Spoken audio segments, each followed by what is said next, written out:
Hello, and welcome to another edition of the Daily Bolt with your host, Dr. Jeff Tilley. Today's topic, restoring the coral reefs in the Florida Keys. Sit back and relax and enjoy today's podcast. So today's podcast takes us down to the offshore waters of the Florida Keys, where there has been something of a developing crisis in terms of the coral reefs. These coral reefs used to be very alive and thriving and healthy, and unfortunately, there's been a decline starting all the way back probably as early as about 1970 or so, in which the coverage of the reefs has decreased. There is a lot less healthy coral and a lot more unhealthy coral in terms of the reefs.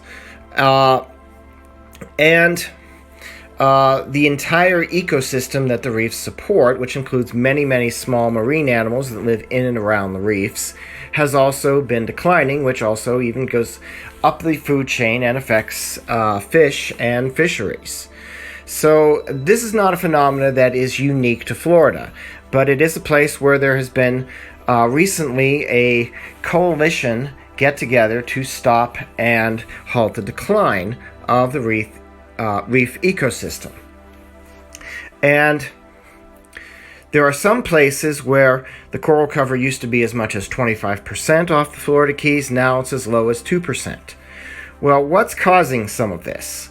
One thing that I talked about in a previous podcast was the fact that water pollution changes the pH balance, which is critical to the formation and growth of coral reefs, because you need a certain ocean chemical composition for ideal reef development and, in fact, to not harm the reefs as well.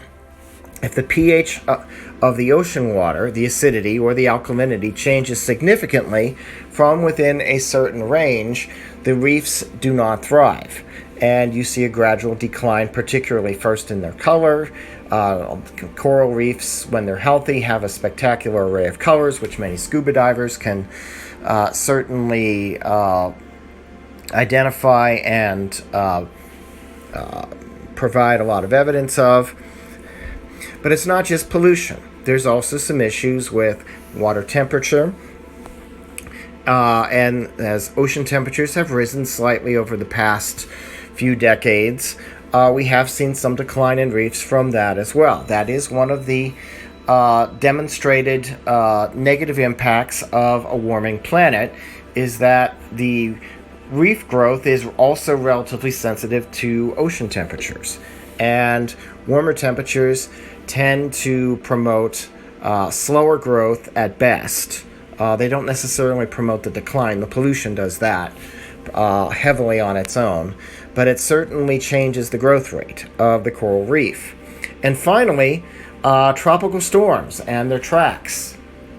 Just as tropical storms, hurricanes, tropical cyclones, etc., move a lot of air around, they also move a lot of water around. And coral reefs, particularly reefs that are not in the strongest of health, are a little more susceptible and fragile and can be broken up by the wave action of tropical storms. And that has certainly happened in the Florida Keys, which has had a fairly good track record of having lots of tropical storms move through the Keys over the past few decades. This past hurricane season was something of an exception, in which we really haven't had much in the way of Florida Key tropical cyclones this past hurricane season, which the people of the Keys are happy about, and that's certainly better for the coral than having another round of tropical storm after tropical storm come through. But the damage has already been done in that respect. And so there is a consortium of groups that have gotten together to try and work towards restoring coral reefs. NOAA, the National Oceanographic and Atmospheric Administration, is involved.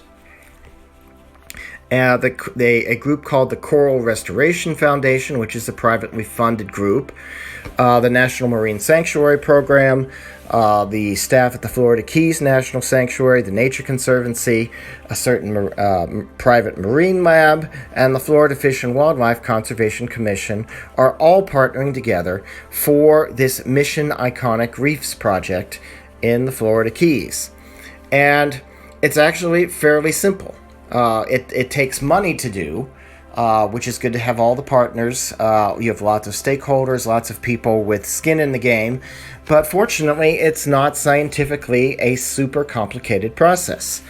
Basically, what you have to do is you have to grow corals in more ideal environments, whether those are in artificially created nurseries with the proper ocean or water temperatures, the proper salinity, the proper pH, proper ocean chemistry for ideal growth, or you can grow them in nurseries that are a little bit farther away from the sources of the pollution and the issues with the ocean temperature.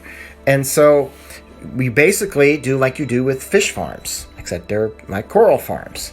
You raise the corals to a certain age and size, and by that point, they basically just get moved to a nearby reef site so that they can effectively join together with existing corals that are healthy and effectively help to rejuvenate.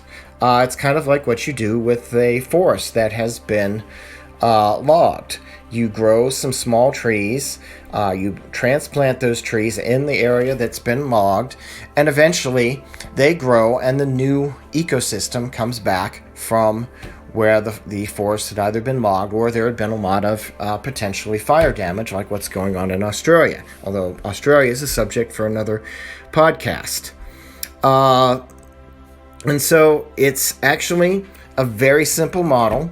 It's something that can be applied worldwide, including back to Australia, where the Great Barrier Reef is having similar issues and has had for several decades. And even though there are efforts underway, this effort is somewhat unprecedented in the scale and the financial commitment involved. Upwards of $100 million are planned to be spent on the Mission Iconic Reefs project. And so it's a model that other countries and other entities can adapt to their own regions, and it'll work. It's also hoping the coalition of groups is also hoping that it will become a model for restoration efforts elsewhere along America's coastline where there are coral reefs. And this is a good thing. It's a well-conceived project, scientifically robust and valid, and it has every reason to work. Nice to have a piece of good news from the context of corals, and particularly in the Florida Keys where they've undergone so much damage. That's all for today's Daily Bolt. I'm Dr. Jeff Tilley. Good night, good afternoon, good morning, and God bless.